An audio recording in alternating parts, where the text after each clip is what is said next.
Well, of course, I actually did know that Bobby was in a bit of trouble because he had an operation 18 months or so ago, and we knew that all wasn't well. And I'd kept in touch with one or two people, because you never mentioned this with Bobby, because Bobby's the sort of guy who never wanted it mentioned anyway. But keeping in touch with one or two people, we actually knew that things weren't right and that Bob had a battle on his hands. When the announcement came, obviously it was of no surprise. But his death was, because it was very quickly after the announcement, and that did come as a shock, I must admit. Because you go back a long, long way, don't you? Since we were teenagers. Bob was 2 years younger than I am now, but we knew each other as teenagers. He was a Barking boy, I was a Dagenham schoolboy, obviously, and we've been great friends ever since. We met and had a chat, and as young men, I think we more or less had the same ambitions. And to a degree, we fulfilled them. But it's been a long time. Bob and I were roommates for the whole of my England career. Well, when he joined it, which was in 1962, because up until then I'd been rooming with other people. But when Bob joined the England team, or the squad, in just prior to the World Cup in '62 in Chile, Bob and I became roommates, and we were that way right the way through to the end of my career, which, as you know, was a bit shorter than Bob's. And so that was up until '67, really, and it included the '66 World Cup, the whole of the World Cup. We roomed together. What sort of roommate was he? He was a great roommate, Bob. He was a fabulous roommate. As you know, Bobby was an immaculate man. And he used to lay out his clothes all in lines, and his watch used to be immaculately put on the side of the bedroom cabinet, and everything was all in standard procedure, and he was the most wonderful roommate to have, because nothing was ever out of place. I mean, most footballers, they go in, the old joke, wipe your boots on the mattress and shoes on the mattress. But Bob was absolutely spotless and immaculate, wonderful. But the first time we roomed together was, as I say, on that first tour. And when we got to Rankawa and then went up into the mountains to do the pre-season, the pre-World Cup training, we were up at this mountain shack. I don't know where it was now, somewhere in Chile, somewhere in the Andes.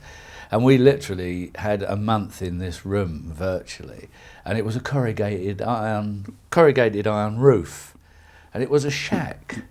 And we used to sit there at night and lay there at night hearing the old rain. I mean, it was a terrible debut for it. I mean, professional footballers today wouldn't stand this, obviously. And I don't blame them. I don't know why we had to stand it, to be honest.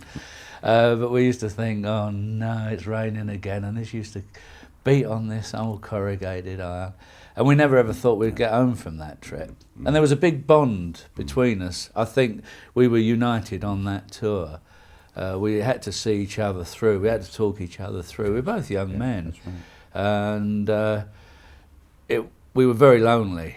I think all the team was. I can remember when we actually got knocked out against Brazil, Vava scored the third goal. We all ran up and congratulated him, because then we could go home.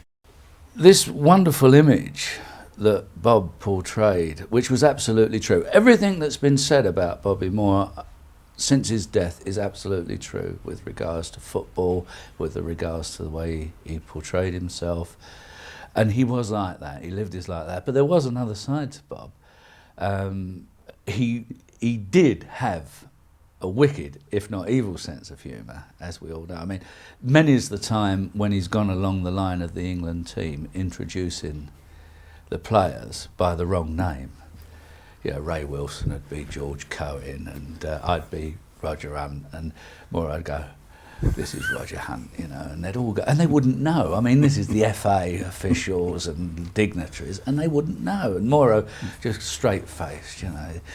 And he'd do things like that. And I think Bobby got me into more trouble than any other footballer I've ever known. And I mean, and I've played with some villains, Dave Mackay, Jonesy, Gilly, all these people. And I don't know, we just got together, as I say, roommates. I think on the 64 tour, when we went to New York, it was about 11:45 at night, and he said, come on, we're going out. I said, well, where are we going? He said, I want to see Ella Fitzgerald. So I said, oh, okay, mate, because I was his roommate, so he got to drag me along.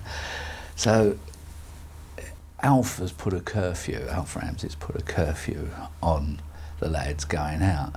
So we're staying at the Waldorf Astoria in New York, and of course down in the lift we go, and we get to this little bar where Ella Fitzgerald is. I mean, we can't even get in, the place is packed to the gunnels, and we sort of poke our head round the door just to see Ella Fitzgerald, just to say that we've seen her, really. Come back, we're back within an hour, you know, and that was not the best thing to do, because Alf got to know about it and threatened us. Again, at the Hendon Hall Hotel with Budgie Byrne, one or two others, we had a night out there, and the passports were placed on our bed after the night out. Alf had threatened not to take us to Portugal. And so, I mean, Bob was always one of these guys, I mean, he was always in the thick of it, you know, and as I say, he got me into a lot of scrapes.